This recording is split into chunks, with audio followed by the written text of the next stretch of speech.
Hey guys, welcome back to Embraced by Life. I'm your host Lisa, and I'm sharing with you our journey for myself, my husband Frank, and our dog Buddy as we move to Spain.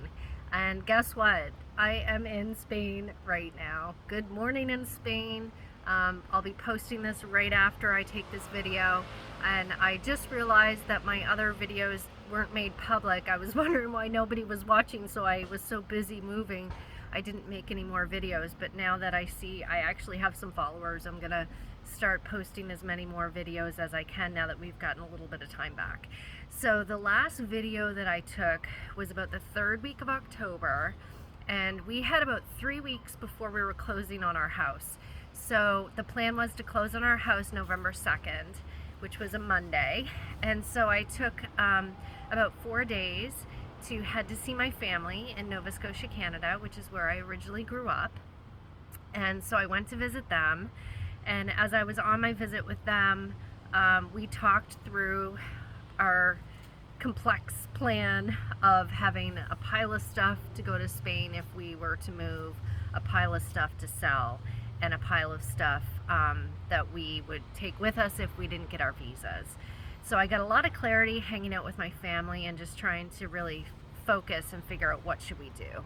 And so after visiting with my family, we decided we were going to just bite the bullet and go ahead and sell all of our stuff, not knowing if we were going to get our visas or not. So that's what we did. I'm just going to move this because the sun is getting kind of bright here. All right, so what we did when I got back from visiting my family was we had 2 big yard sales. So the first one, we sold quite a bit of stuff, and then the following weekend we did another yard sale, sold more stuff. So we got rid of basically everything that we were holding on to in case we didn't get our visas.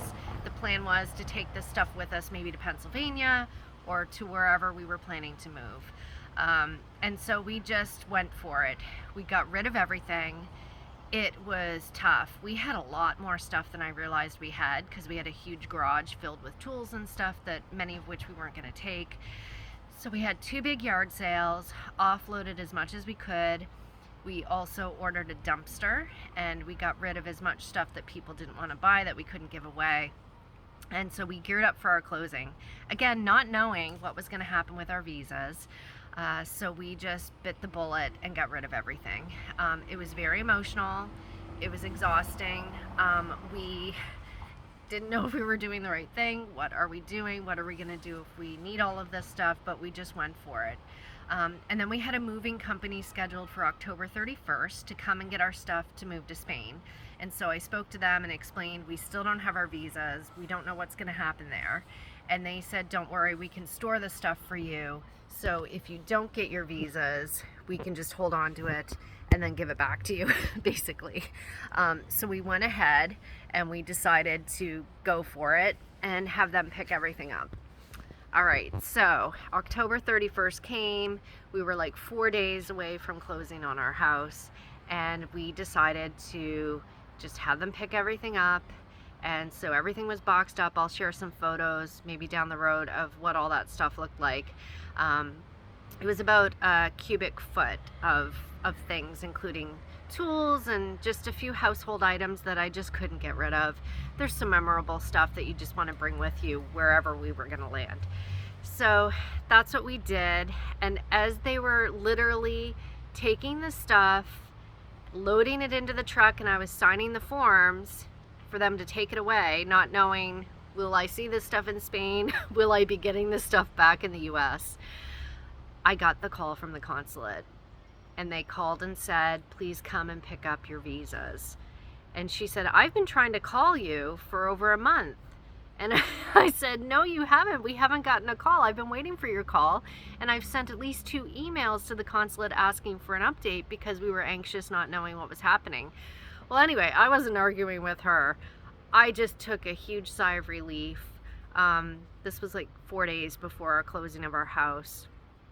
And we kicked into gear, and I said, oh my gosh, this is happening. So this was like the Friday before, I think the 31st was a Friday, before our closing. We were supposed to close on Monday. And then we literally got a call that said our closing has been moved from Monday to Tuesday. And the stars aligned, so I said to Frank, let's go Monday, get our visas. We will have them in hand before we close. And so we did that. We took the Monday that we were supposed to close, and we went and got our visas in the city. And we celebrated with some really cool sandwiches in Manhattan, and just took a breath and then said, okay, we got to get cracking and figure out what we're doing now in terms of moving. We also needed to figure out where we were going to stay.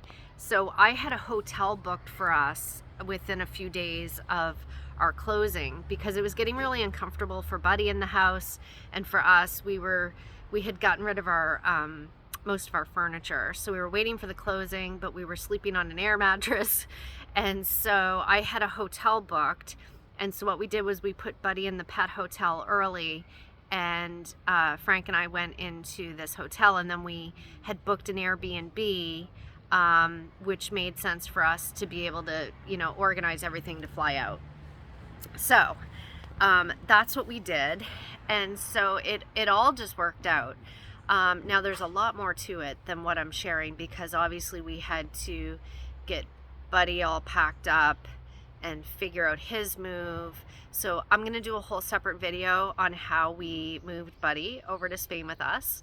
But I just wanted to give you a very high level of how that all came to be. And then I'll do some separate videos on the logistics of all of this stuff, because we had to kick into gear literally from the time we got that call on the 31st. We had to kick into gear and get ready and get flights and get Buddy all set up and get organized to get to Spain. So we actually did book our flights for the 12th of November. So we had a good solid 10 days or so from when we closed, or when we knew we got our visas. We had, you know, a little bit more than that to get organized, and we needed that time. And I'll go through everything that we had to do, because there's a lot of setup that you need to do before you go to Spain in terms of mail forwarding and logistics with banking and all of this other fun stuff. So I'll do, like I said, a couple videos related to those topics here now, and I'll share those separately. But yeah, we are literally in Spain, and I'll talk about what we're doing here to get ourselves geared up for something more long term, because we've only been here, it'll be 2 weeks tomorrow, and we've been absolutely hectically busy getting paperwork, getting aligned with what we need here. We haven't had a whole lot of time to breathe, but we've definitely eaten some amazing food, bought some groceries and cooked, and yeah, it's all very surreal, quite frankly. But yeah, I'll do more deep dives into the timeline of everything that we had to do. And I'll even spend a little bit more time talking about how we offloaded certain things, and the moving company that we used, and when all that stuff will hopefully be arriving at some point. So, all right, I just want to give a quick update, because now I see that you guys didn't catch my other videos, and you are watching, so I will keep making more videos. And it's just been a roller coaster for the past month and a half. And yeah, so back on track, get more videos going, and we'll share all this fun stuff with you guys in our journey embracing life. Okay, talk to you soon. Bye.